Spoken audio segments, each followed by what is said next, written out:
One of the techniques that found popularity within the newly christened Studio A was stop motion. In a few forms, it was already highly intersectional with some of the works the animators were already doing, like cutout animations and manipulation techniques. In the early days, when cell animation was still looked at weird by the top brass, work with cutouts was a healthy way to ease into a lot of the techniques that could eventually be employed in hand-drawn works. More ambitious animators started to lean into proper puppet animation a lot more in the post-war era. The 7-minute folk song Fantasy was considered extravagant for its time, even while largely following the format of its predecessors, a trio of archaic numbers given new life through this relatively new medium. Several other adaptations of this nature were produced to test the boundaries and limits of the 3D space. Many of these earlier attempts were primitive, but they were important learning experiences, and the significant few took notice. Grant Munro, one of the studio's standout creators, was actually in charge of the NFB's very first puppet film, Come to the Fair. It is said to be so primitive and aged out that they didn't even digitize this footage to upload.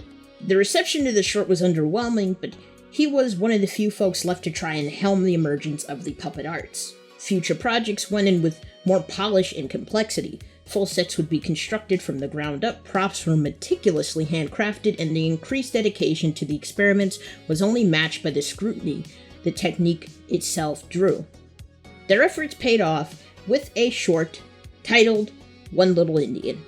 Following the premiere, the blowout hit puppet animation was taken out back and given an undignified death. It was definitely not a subset that most of the studio was that receptive to, and wasn't able to shake off its stigma of being perhaps too dainty or elitist for the guys that did a lot with a little just a few years prior.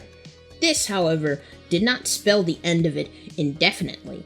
Obviously, the new Experimentation had attracted a new creative swath of artists, and the studio swept them into the fold. Then, everything changed when the Fire Nation attacked.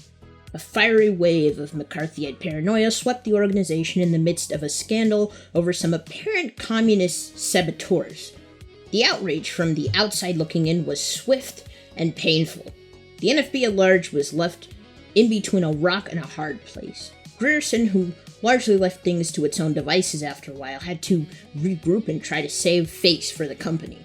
The NFB made a lot of creative cuts to help assuage the fears of a repeat occurrence. On the inside, especially amongst the animators, it wasn't much of a credible threat. With the decentralized, weakened NFB with a smaller budget, the surviving leadership on board were left to fjord the ensuing chaos themselves. But there's much more than meets the eye.